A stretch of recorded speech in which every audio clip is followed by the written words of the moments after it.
Está começando o programa Viver Bem Guaíba, o seu espaço semanal de informação em saúde e qualidade de vida.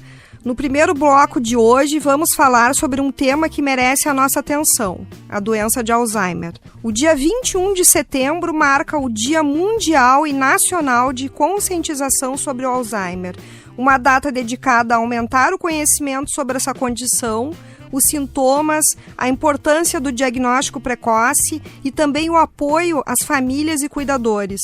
Atualmente, mais de 1 milhão de brasileiros vivem com Alzheimer e esse número tende a crescer, com o aumento da expectativa de vida. Por isso, falar sobre prevenção, tratamento e avanços científicos é primordial. Para conversar conosco sobre o tema, recebo hoje o Dr. Rafael Castilhos, neurologista e professor do Hospital de Clínicas de Porto Alegre e do Programa de Pós-Graduação em Ciências Médicas da Universidade Federal do Rio Grande do Sul. Dr. Rafael, seja muito bem-vindo ao Viver Bem Guaíba. Muito obrigado pelo convite.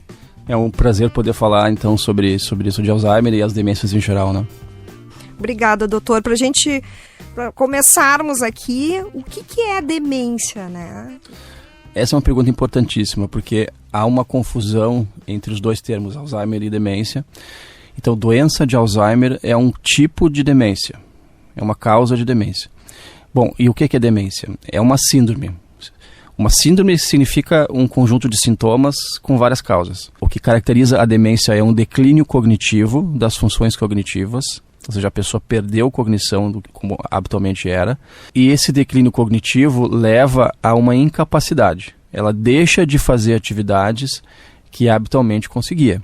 Então, antes ela conseguia controlar suas contas, a conta de luz, conta de água, conseguia controlar a conta de condomínio e agora começa a esquecer, começa a se perder. Conseguia controlar a conta de banco, agora não consegue mais controlar. E isso causado pelo declínio cognitivo. Então, isso é uma demência. Tem várias causas. E Alzheimer certamente é a causa mais comum, né? Em torno de mais ou menos 50% das causas de demência é causada por doença de Alzheimer. Né? Ela é bem alto, né? É bem alto. A doença de Alzheimer. E, então, para a gente trazer para o Alzheimer, qual é a incidência no Brasil e no mundo hoje? Os dados de incidência variam muito, mas os dados de prevalência, a gente tem mais ou menos entre 5% e 10% das pessoas acima de 60 anos têm doença de Alzheimer, o que é muita gente.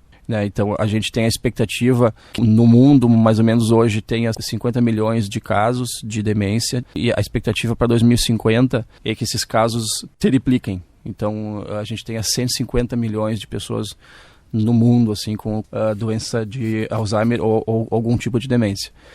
Há uma expectativa de que os casos de demência aumentem mais em países que a gente chama de baixa e média renda. Tem outro tema importante que é o sul global, assim, né? Então, é a América Latina, a África, a Ásia, né? Os países mais pobres, por várias razões. A primeira e fundamental razão é que as pessoas nesses países estão envelhecendo. Elas não envelheceram ainda. Como os países mais ricos, assim, que as pessoas já envelheceram nas últimas décadas. Então, a expectativa é que nas próximas décadas as pessoas fiquem cada vez mais idosas aqui, nesses países mais pobres, incluindo o Brasil. E tem a ver também, doutor, com o nível educacional, vamos dizer, o reflexo dessas pessoas desenvolverem o Alzheimer, quer dizer que tem mais educação, tiveram mais acesso ao estudo? Completamente. Então, assim, a idade é o principal fator de risco. Quanto mais idade tem, mais pessoa tem o quadro de demência. Mas não é o único fator de risco. Outros fatores de risco são muito importantes. Baixa educação é um grande fator de risco. Então, pessoas com menos escolaridade, menos anos de estudo, tem mais chance de ter algum quadro de demência. Existem outros fatores de risco também, tá? Existem muitos fatores de risco estudados, por exemplo, os fatores de risco cardiovasculares, hipertensão, diabetes, obesidade, consumo de álcool em excesso, consumo de cigarro, inatividade física, né? E outros também são fatores de risco, né? Tem um dado importante, né, que eu acho que é importante falar, que é um estudo que mostrou no mundo, se a gente eliminasse 14 fatores de risco para as demências, qual é o percentual de casos que diminuiria de incidência de demência? No mundo, esse dado é em torno de 45%. Imagina. A gente fez esse mesmo estudo lá no Hospital de Clínicas, há uns anos atrás, com menos fatores de risco, porque a gente não tinha acesso a todos, 10 fatores de risco. No Brasil é ainda mais, é em torno de 50%. Então, o que é que significa? Se a gente eliminasse alguns fatores de risco, aqui é incluído hipertensão, diabetes, inatividade física, outro fator de risco importante é a perda auditiva. Perda auditiva é um grande fator de risco. 50% menos casos de demência a gente teria. Olha só. É um dado impressionante, assim, né? Se a gente vê, e do ponto de vista de saúde pública, esse é um dado que faz muito sentido, porque são fatores de risco que, apesar de eventualmente difíceis de controlar, o controle ele não é impossível de chegar, né? Então precisa de política de saúde pública que controle esses fatores de risco. Então, essa é uma informação importante. Demência pode ser evitável. Quer dizer, o investimento em saúde primária tem um impacto incrível até em relação às doenças, às demências. A política de saúde pública que invistam em saúde primária, assim, nos postos de saúde, assim, né, nas unidades básicas de saúde, certamente vão ter um benefício importante para diminuir a incidência de demência. Tá, esse é um aspecto que eu acho dramático, assim, porque a gente está na nossa mão, assim, né, e a gente tem que investir nisso, assim. E até a importância de conscientização para a população, né, as pessoas cuidarem da alimentação, fazer atividade física, convívio com outras pessoas, quer dizer, não ficar só no computador, no celular, poder trocas, né, entre os pares, isso é muito importante. Doutor Rafael, como é que o Alzheimer afeta o cérebro? Quais regiões são as mais comprometidas? Então, bom, falando especificamente sobre a doença de Alzheimer, a doença de Alzheimer é causada pelo acúmulo de duas proteínas que são mal formadas. A gente chama essas duas proteínas, têm dois nomes que às vezes pode ser difícil de entender, que é a beta-amiloide e a tal fosforilada. Mas essas proteínas se formam, a gente não sabe muito bem por quê, mas se formam de forma anormal e vão acumulando e vão causando, o seu acúmulo causa uma neurodegeneração. A área mais afetada a gente chama de hipocampo. São as regiões do cérebro responsáveis pela formação de memória. Então, a queixa de memória, a perda de memória é um dos primeiros sintomas, uma das primeiras manifestações clínicas da doença de Alzheimer, porque é ali que é a região mais afetada nessa fase inicial. Depois outras regiões vão sendo comprometidas até que todo o cérebro, ou quase todo ele, fique comprometido e a pessoa tenha grandes dificuldades, assim, não só na parte de memória. Então é comum que o paciente com doença de Alzheimer no começo fique repetindo perguntas. Então se diga uma informação e ele não capta a informação, ele pergunta de novo. Ele perde coisas pela casa, ele não sabe onde deixou as coisas, esquece de pagar a conta, né? Então a parte de memória e esquecimentos é a parte mais... Os primeiros sinais. Os primeiros sinais da doença, né? E isso geralmente a partir dos 65 anos, 70, isso. A cada 5 anos, né, doutor? Eu tenho essa informação. A doença de Alzheimer e as demências em geral são muito raras antes de 60 anos. Existem, mas são raras. Acima de 60 anos, a prevalência de demência dobra a cada 5 anos. Então, a cada 5 anos tem o dobro de pessoas que têm algum tipo de demência, o que é um dado bem importante, né? E, doutor, em relação ao diagnóstico, né? Eu imagino que quando a pessoa começa a apresentar esses esquecimentos recorrentes, né? Um familiar começa a observar e procure um especialista para investigar. Como é que é feito esse diagnóstico?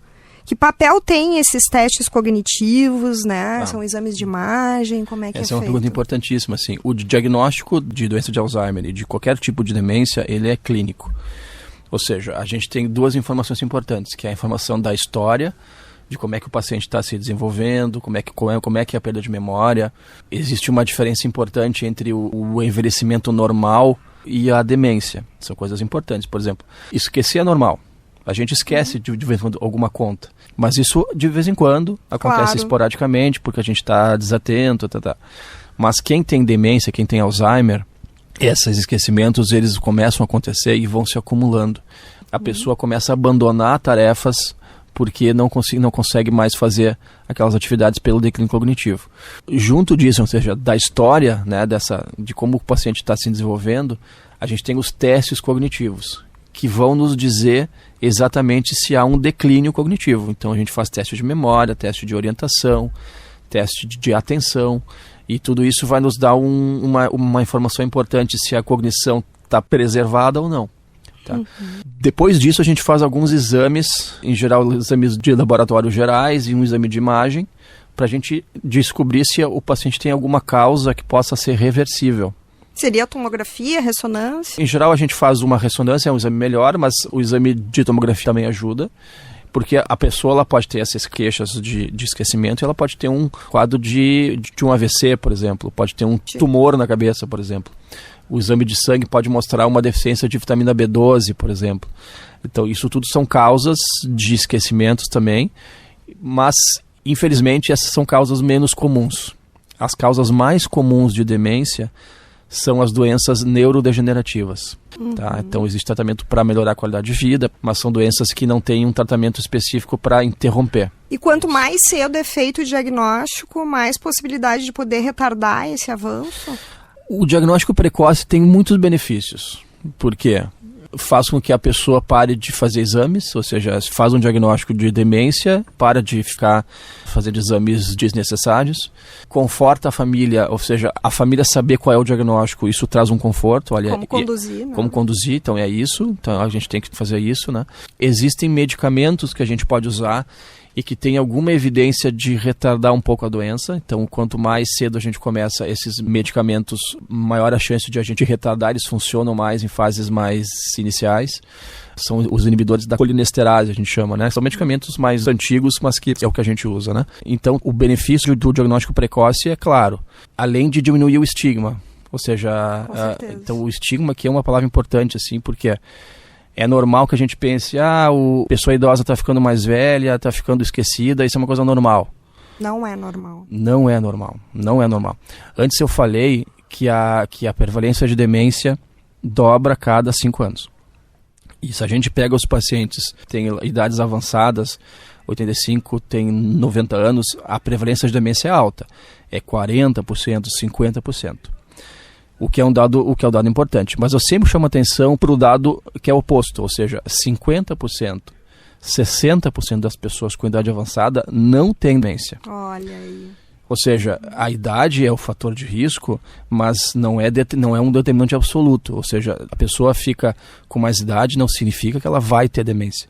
Demência é uma síndrome, tem várias causas, ou seja, é uma doença que tem que ser investigada, tem que ser tratada, quanto mais cedo melhor.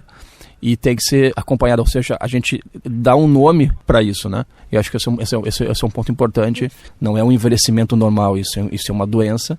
Tem as proteínas que estão acumulando lá no cérebro, o cérebro está alterado.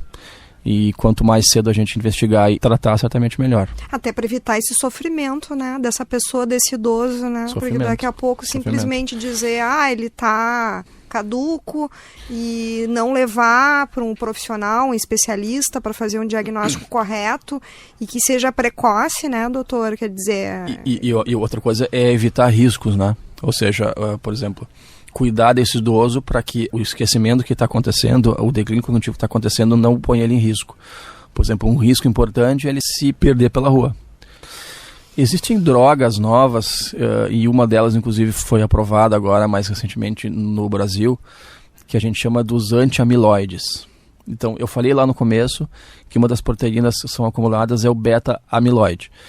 Essas drogas, que são drogas muito modernas, assim, elas tiram esse acúmulo amiloide. Os estudos mostraram que se a gente usa essas drogas em fases muito precoces, ou seja, em pessoas que têm uma demência muito leve, causada por doença de Alzheimer, ou às vezes antes, ela tem só um declínio cognitivo, mas ela não perdeu função ainda, ela tem a vida normal ainda, mas se a gente faz um teste cognitivo, ela está um pouco mais alterada. Um pouco mais alterado. Se a gente usa essas drogas nessas fases, parece que tem um efeito. Não é um efeito tão grande, ou seja, elas evoluem mais lentamente.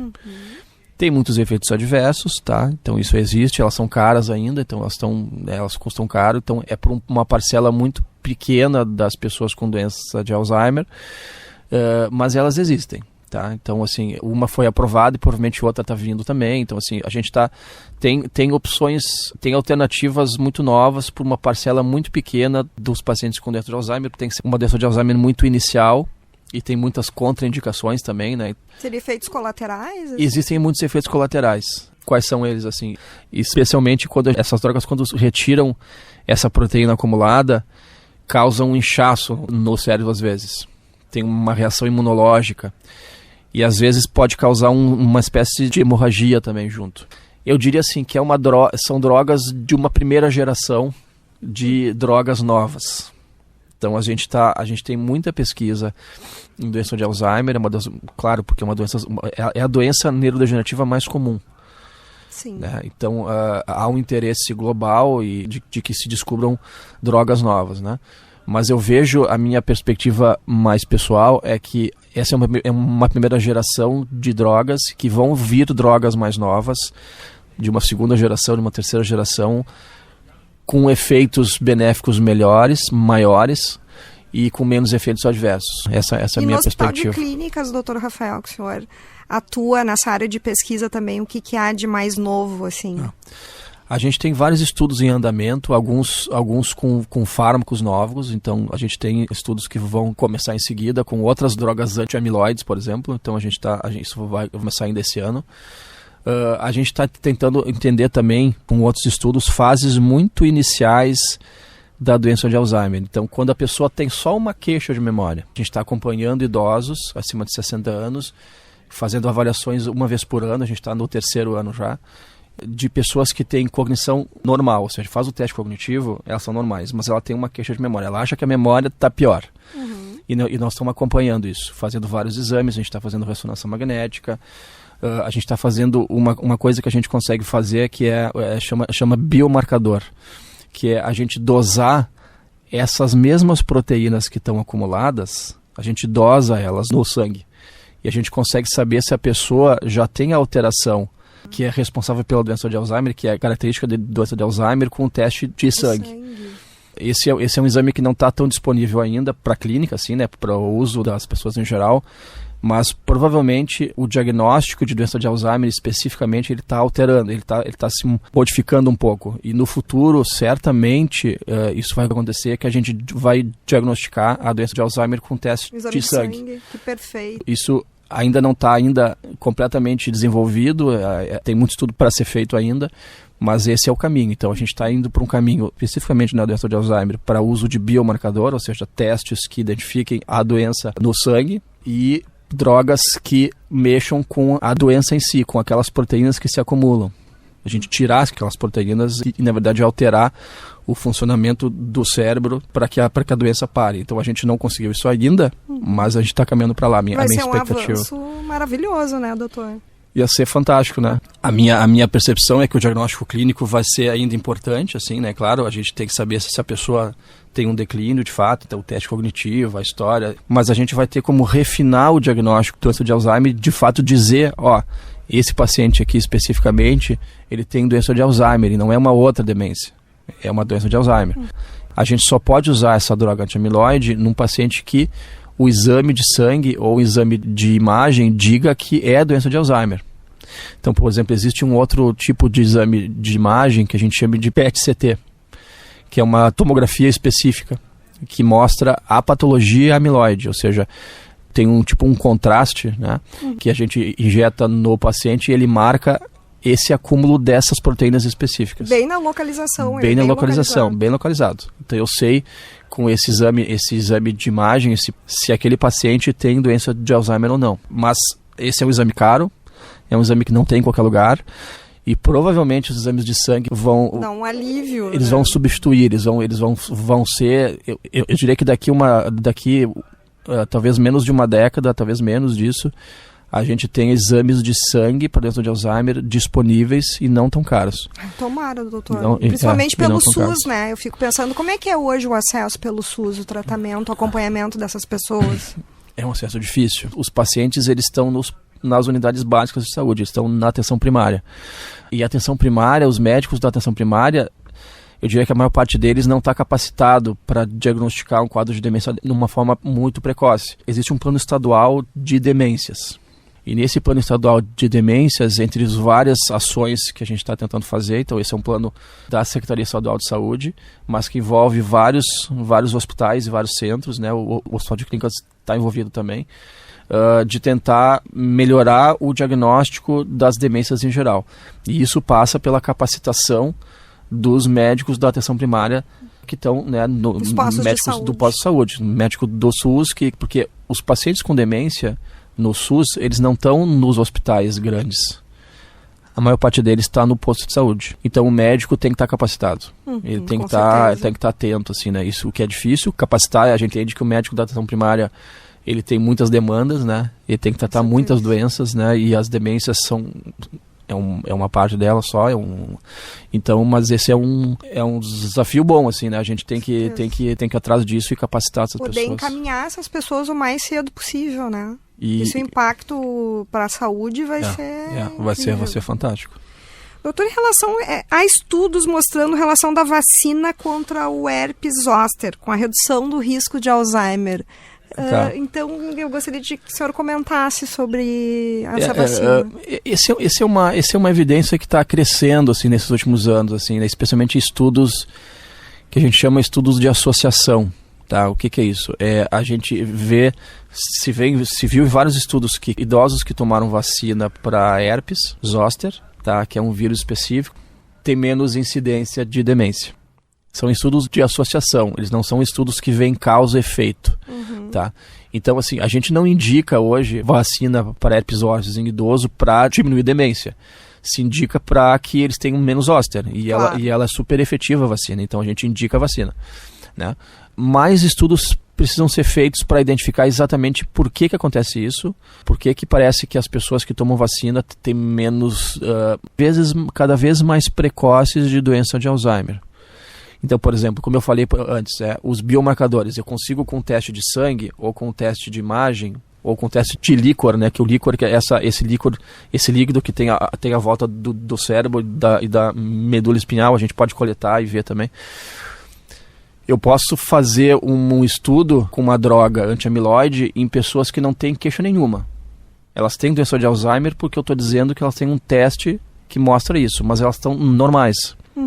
Então, já tem estudos sendo feitos com drogas anti-amiloides em pessoas que têm fases assintomáticas. Elas não têm nenhum sintoma de demência, mas têm já doença de Alzheimer.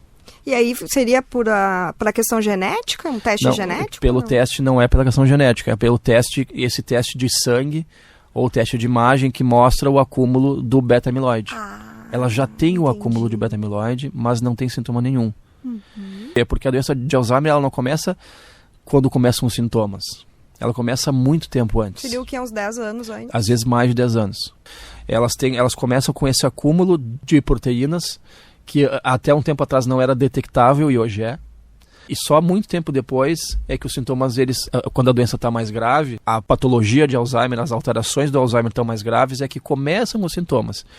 Então, a maior parte dessas drogas, essas drogas anti-amiloides, já foram testadas em pessoas com sintomas mais graves de Alzheimer e elas nunca funcionaram, porque talvez seja muito tarde. Essas drogas provavelmente funcionarão em pessoas com doença cada vez mais em fase inicial. Tá? Então, esse é um estudos que talvez no futuro a gente tenha alguma resposta para tentar tratar pessoas sem sintomas e evitar que os sintomas apareçam de fato, né? Vai ser maravilhoso. Seria fantástico. Vamos torcer para que seja o mais rápido possível, né, doutor? Porque está crescendo muito, a população está envelhecendo. Exatamente. E, doutor Rafael, antes da gente encerrar, gostaria que o senhor deixasse as suas considerações finais para os nossos ouvintes sobre a importância da conscientização e do cuidado com a doença de Alzheimer.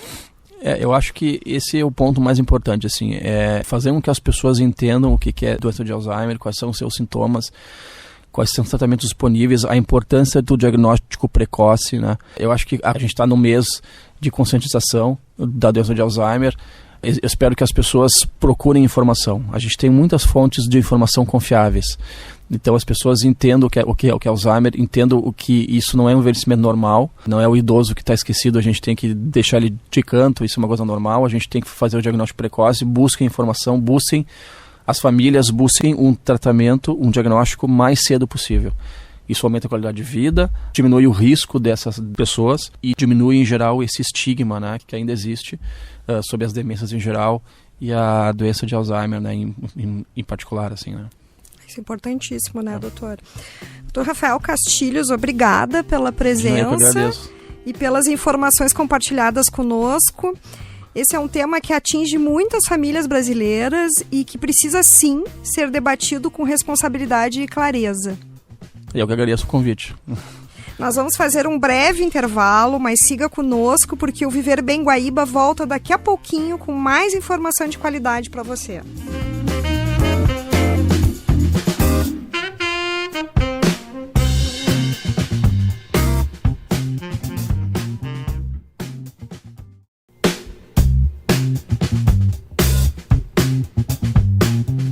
Estamos de volta com o programa Viver Bem Guaíba. Neste bloco, vamos falar sobre um tema relevante para a saúde de todos nós, a segurança dos alimentos.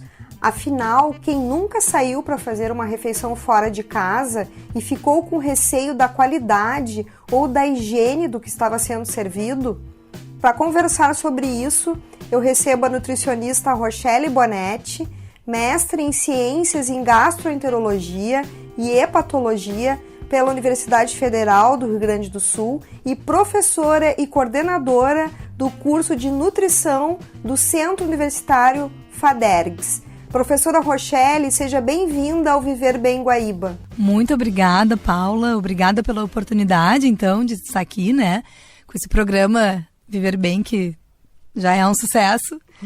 Agradeço e acho que muito relevante, né, trazer esse tema, essa pauta aí, visto em tudo que a gente está vivenciando, né, em Porto Alegre e também no Brasil. Exatamente, professora. De janeiro a setembro de 2025, eu tenho dado aqui que nós já tivemos mais de 1.400 denúncias à Secretaria da Saúde em relação a problemas com alimentos na capital. E alguns surtos levaram até pessoas para atendimento médico. O que explica esse crescimento de casos, professora? Acho que são vários fatores, assim. Uma que as pessoas também estão mais atentas a questões sanitárias, assim, higiene, comendo também um pouco mais fora de casa, né? A gente percebe que há um número maior, assim, de estabelecimentos comerciais que vendem comidas prontas ou que fazem as comidas. E eu acho que tem uma cultura, assim, das pessoas estarem denunciando um pouco mais, porque a vigilância sanitária, ela vai nesses locais sob denúncia, né? Então, acho que as pessoas são mais criteriosas e de uma forma bem positiva, né? Denunciando aquilo que incomoda elas e que elas não estão de acordo, né? Exatamente. Com algumas situações. São mais cuidadosas mais também. Cuidadosas, exato, né? E comendo mais na rua, acho que esse é um Exato. fator bem relevante, né? A gente, com menor tempo para cozinhar em casa, se procura fora. E aí os riscos vêm. Exatamente. Né? Se denuncia. E as redes sociais também propiciam ajudam, isso. Né? Muito. Eu fui em tal lugar, tem a divulgação de tal lugar, aquilo é bem servido, tem cuidados com a higiene, enfim, os alimentos são bons. Eu tenho dado também aqui em relação aos riscos e agentes de contaminação, que a Organização Mundial da Saúde e a ONU mostram números alarmantes. 600 milhões de pessoas adoecem e 420 mil morrem anualmente por consumo de alimentos contaminados. O que esses dados revelam sobre a importância da segurança com os alimentos no nosso dia a dia, Rochelle? São números que assustam, né? E eu acho que, assim, a principal importância que a gente tem que ter é sobre esse tema segurança alimentar, né? Porque ele é um tema, visto esses dados, é um problema de saúde pública. E esse contexto, ele ainda está pouco falado sobre segurança alimentar. Exato. Né? Inclusive dentro de leis, a gente não tem uma normatização de que todos os estabelecimentos comerciais precisam ter nutricionista, por exemplo. Eu costumo trazer esse exemplo dentro de sala de aula, que toda farmácia tem um farmacêutico. Verdade. Né? Mas nem todo restaurante tem um nutricionista.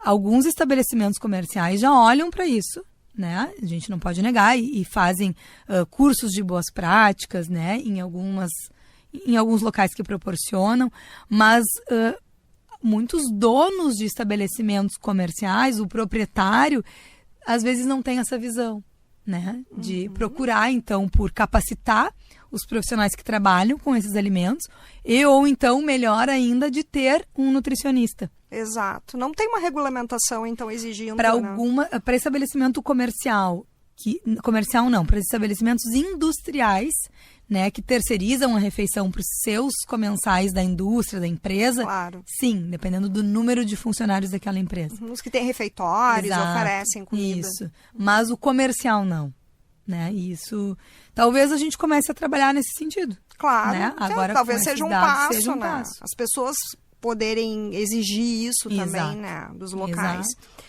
Professora Rochelle, muitas vezes os alimentos parecem inofensivos, né? Mas eles podem carregar riscos biológicos. Quais são os exemplos mais comuns de contaminação em refeições fora de casa?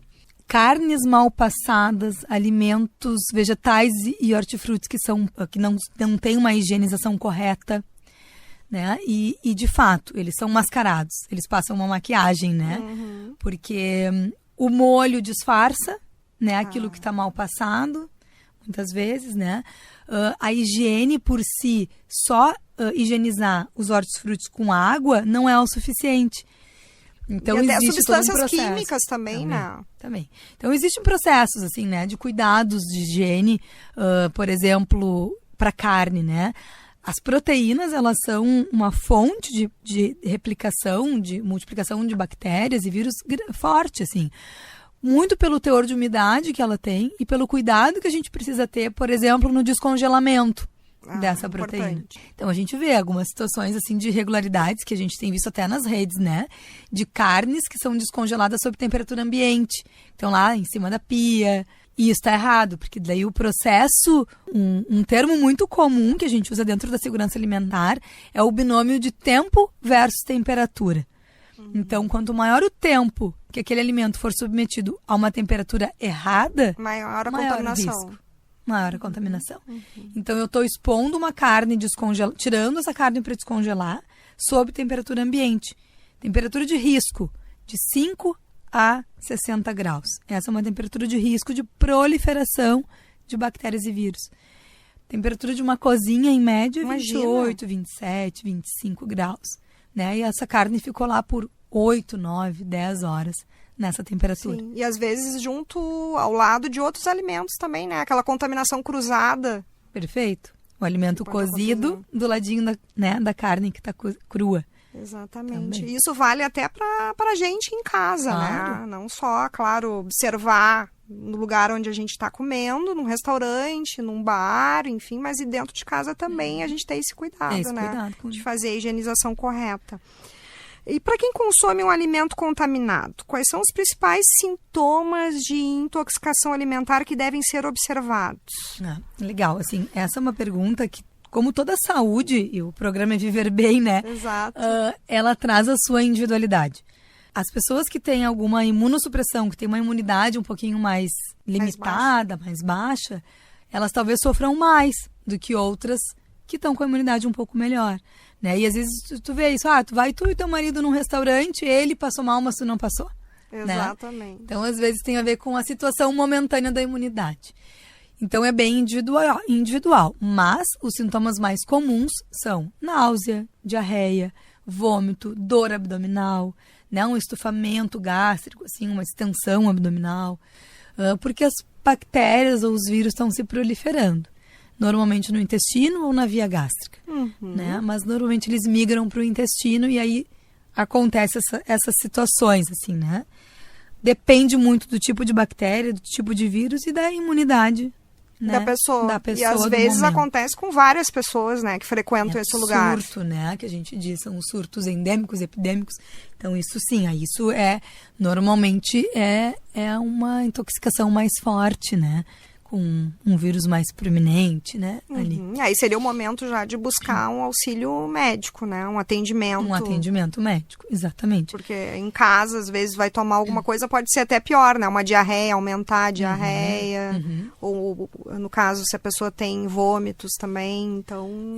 A ideia é sempre que se esses sintomas permanecem, assim, né? Por mais de 24 horas, é procurar ajuda. Um atendimento médico, né? Em relação à responsabilidade dos estabelecimentos, professora Rochelle, o que bares e restaurantes precisam fazer no dia a dia para garantir a segurança dos alimentos, né? Existem pontos chaves que fazem a diferença? Sim. Essa pergunta é importante, né, Paula? Porque, assim, como que também nós, comensais, vamos identificar né, se aquele estabelecimento está sob risco ou não. Mas vamos lá. O estabelecimento ele tem várias situações que ele tem que se organizar. Primeiro, os manipuladores dos alimentos, né, que são as pessoas que estão ali cortando, higienizando. E tem uma regrinha básica, que é super simples, que é a higienização de mãos, né? Então, vai desde a higienização de mãos, a higienização de bancadas, de utensílios, de espaço físico, de organização de espaço físico também, para evitar a contaminação cruzada, até utensílios e equipamentos. Sim, até as tábuas, né? Que se corta as tábuas verduras, a carne. Exatamente. E equipamentos que estejam também dentro, né, das temperaturas adequadas. Às vezes tem um funcionário maravilhoso, né, que fez todos os cursos de capacitação, mas a gente tem uma geladeira que não funciona e que não está na temperatura correta. Uhum. Então, a responsabilidade do estabelecimento é enorme. Eu trabalhei num restaurante que era dentro do hospital, num pátio do hospital, assim. E eu era nutricionista desse restaurante. Então, assim, o dono já tinha essa visão de que os consumidores eram pessoas, normalmente, que às vezes o próprio paciente vinha comer até dentro. lá. Então, a gente precisava ter esse cuidado com essa segurança desse alimento, né? Então, quer dizer, um cuidado redobrado. Redobrado nessa situação, né? Além dos cuidados dos estabelecimentos, o consumidor também tem papel nisso, né? Como tu havias comentado. Exato. Que sinais visíveis o cliente pode observar para identificar se o local realmente se preocupa com a higiene e segurança no manuseio dos alimentos? Né? Na entrada do estabelecimento, a gente já pode estar olhando, assim, questões de higiene do ambiente. As né? próprias mesas. As mesas, o uniforme né, da pessoa que serve, né? As mãos, os adornos que essa pessoa que manipula o alimento, se está utilizando ou não, né? Brinco, anel, se tem touca, né? Se a pessoa da cozinha está usando touca, às vezes a pessoa fica meio, não vou pedir para entrar na cozinha. Não é uma cultura nossa, mas é uma lei. Pode. Todo estabelecimento comercial ele tem que abrir as portas da cozinha. Inclusive, se tinha algum tempo, eu lembro, visite nossa cozinha. Se tu tem a consciência tranquila, tu bota essa plaquinha, né? Exato. Mas nem todos colocam, né? E em casa, quais são os cuidados mais importantes no preparo e armazenamento de alimentos como carnes, ovos, frutas e hortaliças? Então, carnes e ovos, geladeira. Cuidado com o descongelamento das carnes mesmo, que seja, né, eu comentei do descongelamento que a gente vê, né, em alguns comércios, assim, estabelecimento comercial, a carne que fica descongelada fora da temperatura, mas em casa ela também tem que estar. Exato. Né, tirou do congelador, coloca na geladeira. E para isso exige uma pré-organização mental, né? Bom, o que eu vou fazer amanhã de janta ou amanhã de almoço? Então, eu tenho que tirar aquela carne que está congelada pelo menos um dia antes, né? Ou eu tiro de noite para tentar fazer meio-dia, né? Se não descongelou até o meio-dia, descongela ela no micro-ondas. Direto no micro-ondas, nunca em cima da pia, numa ou mesa, do sol, né? Exato. Não. Sempre passavam dizer do freezer para a geladeira. Não descongelou da geladeira para o micro-ondas. Justamente pelo aquele tempo versus temperatura. Né? E no caso do ovo, ele deve ser guardado dentro ou fora da geladeira? Porque às vezes a gente vai no supermercado, a gente vê aquelas caixas de ovos ali fora, mas é que aí já tem uma temperatura. Imagina o supermercado já... o supermercado normalmente eles têm a temperatura, né? Ar-condicionado. O ovo é uma questão assim, a gente não pode oscilar com a temperatura do ovo. Né? Então, assim, se eu guardo na geladeira, eu mantenho ele na geladeira. Se eu guardo ele fora da geladeira, eu tenho que garantir que a minha cozinha não fique numa temperatura tão quente. O que é difícil, porque a gente vive uma sazonalidade, né? Exato. Então, assim, a ideia é guardar na geladeira. O ideal, né? Guarda na geladeira e não oscila com a temperatura dele. Deixei na geladeira, tirei da geladeira, deixei fora da geladeira e no outro dia eu deixei fora da geladeira também. Então, eu estou modificando, né? Oscilando com essa temperatura. E a higienização, professora Rochelle, dos legumes, né? Hortaliças, como é que ela deve ser feita? Os hortes que são consumidos crus, como alface, rúcula, né, o tomate, o ideal é que a gente higienize eles em cloro, em solução clorada. Para 1 litro de água, 1 colher de sopa de cloro.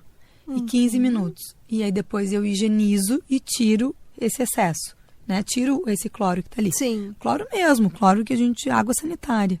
Exato. Então, uma coisa importante para destacar para os ouvintes é que o frango, às vezes as pessoas têm mania de botar embaixo da torneira, né? Lavar. Não tem necessidade, né? E o risco, né, de bactérias também se espalhar. De proliferar, Exatamente. A questão também, muitos ouvintes preparam marmitas para a semana, Uhum. né? Qual é a forma correta de congelar e descongelar os alimentos sem perder a qualidade e risco de contaminação? É uma atitude que a gente tem visto, né?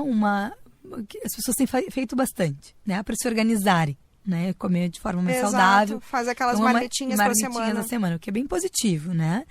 Às vezes até por questões econômicas também, né? Que consumir na rua às vezes se torna um pouco mais caro.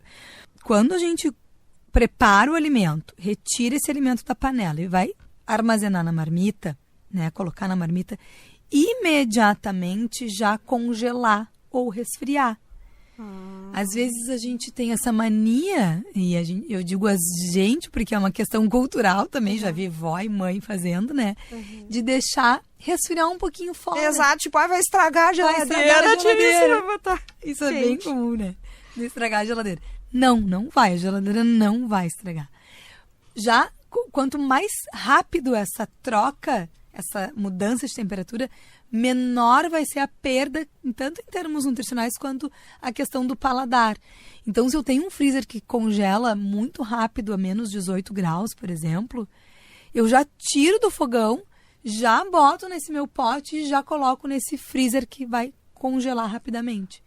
Porque essa mudança drástica vai ser positivo para perda nutricional e de questões de cristais ali de água que vão ficando e que vão modificando o sabor do alimento. E qual seria, professora, a temperatura ideal para se manter na geladeira e no freezer? Tem, assim... Tem. A geladeira varia de 4 a 6 graus, né? A nossa geladeira resfriada. E o freezer de congelamento, menos 18. O que não atinge os nossos freezers convencionais de geladeira é menos 12, menos 10. Exatamente. Mas em questões comerciais, assim, eu ia dizer, então, ideal. até para observar, então, até em restaurantes, às vezes a gente vai nesses, enfim, num barzinho, né, um armazém, uma coisa de ver a questão da temperatura também que esses alimentos estão... Isso é uma boa, isso que tu comentou, assim. Outra questão que envolve aquela pergunta que tu fez para mim, né, como que o cliente pode analisar isso dentro dos estabelecimentos comerciais, voltando para os né? estabelecimentos. Tu conseguir identificar se aquele buffet que tu vai estar te servindo, ele tá quente o suficiente. Porque daí aquele buffet ali, ele tem que estar numa média de 60 graus. Para manter uma temperatura fora da zona de risco. Né? Se aquele salgado tá numa vitrine resfriada ou quente. E às vezes tem vitrine que tem até um númerozinho do termômetro. Né? Então poder olhar. De poder estar observando isso. Que seria o ideal. Se for uma vitrine quente, o ideal é que ela esteja em 60 graus. Tá. Se for refrigerada, 4 graus. Em relação aos buffets, a gente vê, às vezes, com as tampas, que eu acredito que seria o ideal, de levantar a tampa. Mas a grande maioria fica exposto, né? Os alimentos, né? Seria importante que ele se mantivesse com as tampas, fechado. Sim. Uma pelo fluxo de pessoas que passam em volta do buffet, né? E as pessoas conversando, às vezes, tem essa mania. Mexendo no cabelo, já vi até espirrando, né? Sim. Então, sim, a tampa facilita. Às vezes a tampa dificulta o fluxo do andamento, né? A pessoa tem que abrir, dependendo do fluxo, né? Da rotina ali do estabelecimento. Tem alguns buffets que colocam uma proteção de vidro, né, por cima, o que é legal. Fica também. mais envesadinha, Fica assim, pouco né? Mais, Deitadinha. Uma telhazinha, assim, né? Isso. Uma curvatura. É bacana, porque daí também evita maior esse contato com a comida que tá ali exposta, né? E para quem tá comendo fora, assim, toda semana, às vezes não tem tempo de estar preparando também as marmitas e acaba, 2, 3 vezes por semana eu vou comer fora. Quais são os alimentos que devem ser evitados de comer fora, assim, num buffet? O que deve se procurar? Até para evitar risco de contaminação, uma maionese... Sabe que esses alimentos que tem mais manipulados, assim como maionese, aqueles molhos de iogurte, não é evitar, mas se tu observou que essa salada com esses molhos, ela tá num balcão de buffet que não tá refrigerado, evita, né? Porque muitas vezes a salada, ela também tá num buffet que não é refrigerado. E ela tem que estar refrigerada. Exato. Então, é mais essa questão da temperatura mesmo, né? E claro, da preparação, né? Que são alimentos mais risco, assim, né? Mas a proteína, ela também pode apresentar risco, tá dentro do molho, no buffet quente, a gente não consegue ver. As carnes cruas também, As mais carnes cruas. mais cruas, mal passadas, né? Principalmente algumas carnes que tem mais... Na verdade, todas as proteínas em si, né? Elas carregam mais um teor de umidade. E quando ficam mal passadas, essa água continua ali, que é um veículo de proliferação também. Então, a temperatura do buffet é muito importante. Né? Não tem aquela... Às vezes até as sobremesas também, até né? a sobremesa. Bem lembrado. Sobremesa, perfeito, que é feito com leite. Com ovo, com creme. Ovo, tá fora da temperatura. Então, isso tem que se observar, se vê que não tem esse cuidado, essa separação. Exato. Já evita. Já é um sinal para não ir até esse local. Quais são as principais consequências para o organismo quando ingerimos alimentos contaminados? A consequência vem a partir desses sinais clínicos, né? Uma diarreia intensa, por exemplo, vômito intenso. Isso pode levar à desidratação e perdas de vitaminas e minerais, porque nas fezes líquidas ali, na diarreia, a gente tem perda de vitaminas e minerais. E se isso fica por muito tempo é 3 dias. Isso pode vir a trazer, por exemplo, desidratação grave. Né? Então, essa é uma das principais consequências, mas tem outras. Tem situações de intoxicação alimentar por parasitas, por exemplo, de carnes mal cozidas, que esses parasitas podem invadir algumas outras partes do nosso corpo, como até sistema nervoso central. Olha só. E aí a pessoa vira a ter situações mais graves de saúde. Entendi. Hoje o que é mais comum acontecer assim dentro dessa bactéria. Bactéria. Vírus e bactéria. Vírus que vem das mãos de manipulação e bactéria de alimentos que foram mal cozidos, mal armazenados. E que tipo de alimentos seriam mais causados por parasitas? As carnes, carne bovina, suína, né, que tem algumas larvas, os vegetais crus, a água também, água contaminada. Isso é importante água destacar. Às vezes a pessoa vai pedir uma água no restaurante, às vezes não é nem uma água mineral, né? Às vezes oferecem uma jarrinha. E da onde que vem essa água? Da onde que vem essa água? É uma coisa que eu sempre me pergunto, às vezes, em algum lugar que vai tomar um suco, né? Que tipo de... essa água é filtrada? É fervida? Eu sempre me pergunto, quando vou tomar suco, assim, essa insegurança. Essa situação do suco teve um caso nos Estados Unidos há um tempo atrás, de uma investigação que eles identificaram que a mesma faca que cortava o frango cru era a faca que cortava a laranja para fazer o suco. E teve um caso bem grave de uma criança com menos de 3 anos, que a imunidade é mais, né? Com certeza. Mais delicada. A questão também do armazenamento também de garrafas, às vezes caixinhas de leite também, porque não se sabe qual tipo de animal pode ter passado ali, né? Ratos, baratas. Dentro das regras dentro da segurança alimentar que envolve um estabelecimento comercial, elas vão desde a área do estoque, né? Então tem regras de estocagem de alimentos. Tem que ter estrados, não pode ser estrado de madeira, o alimento não pode ficar em contato com o chão, né? Esse leite que está armazenado lá dentro do estoque, ele não pode estar no chão. Ele tem que estar numa prateleira, com tantos centímetros da parede. Tem regras de... Olha só, as próprias garrafas de refrigerante também. Também. Quer dizer, tem todo esse cuidado, quer dizer, são sinais ao entrar, às vezes até nos supermercados, esses mercadinhos também, né? Sim, tu enxerga, né, o estoque. As verduras expostas também, isso é uma outra coisa. Às vezes oferecem na rua morangos para comprar na esquina ali, nas sinaleiras. O problema, assim, eu não quero acabar com o comércio de ninguém, né? Exato, claro. Mas o problema é a temperatura que esses alimentos estão expostos num dia de calor na sinaleira. Exato. Então, quer dizer, é um sinal de alerta. Professora Rochelle, estamos chegando ao final aqui da entrevista. Eu sei que a gente tem muita coisa ainda para falar nos próximos encontros aí. Eu gostaria que tu fizesse uma consideração, né, para quem está nos ouvindo em relação aos cuidados que devem ser observados no preparo e consumo de alimentos. Eu acho que a primeira observação, assim, mais fácil é a questão visual de higiene, né? Higiene de local, do seu próprio local de casa, porque a higiene e a segurança alimentar começa em casa também, né? E a higienização das mãos. Acho que é uma questão bem básica, assim, né? Que a gente precisa... É um autocuidado. Claro. Né? E também pode ser uma observação dos locais, né? Do manipulador, de quem vai servir. Questões de armazenamento, né? A gente tá mais atento aos locais que a gente vai estar armazenando, não deixa... utilizando mais essa geladeira, né? Para armazenar e a higienização dos hortes também. Mas acho que as questões básicas de higienização de mãos, do autocuidado, é algo bem importante. E essa higienização pode ser tipo com sabonete comum, sabonete líquido, comum, né? desde que bem higienizada, né? Não é passar ali rapidamente a mão na água. Sabonete comum, né? A gente higieniza a palma da mão, as unhas, né? A gente faz aquela fricção com a unha na palma da mão, assim, porque a unha comprida, ela armazena muitos micro-organismos também.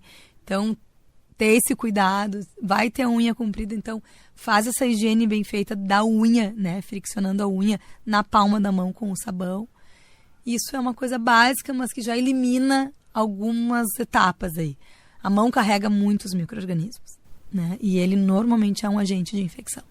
Perfeito. Gostaria de agradecer a presença da nutricionista Rochelle Bonetti pelas orientações. Segurança no prato não é apenas uma questão de fiscalização, mas de cuidado coletivo dos restaurantes, dos profissionais e também de nós, consumidores. Perfeito. Muito obrigada, Paula. Obrigada pela oportunidade mais uma vez. Nós, então, da FADERGS, estamos sempre à disposição, né, para compartilhar aí do que a gente consegue apoiar. Muito obrigada, professora. Lembramos que as 2 entrevistas de hoje estarão disponíveis no Spotify. Bom final de semana e até o próximo sábado, a partir do 12h, aqui na Rádio Guaíba. Na mesa de áudio, Jefferson Gomes, na técnica, Cleiton Lopes e Giorgio Brum, produção e apresentação de Paula Sá, gerência de jornalismo e esporte, Rafael Sequim e direção-geral de Claudinei Girotti.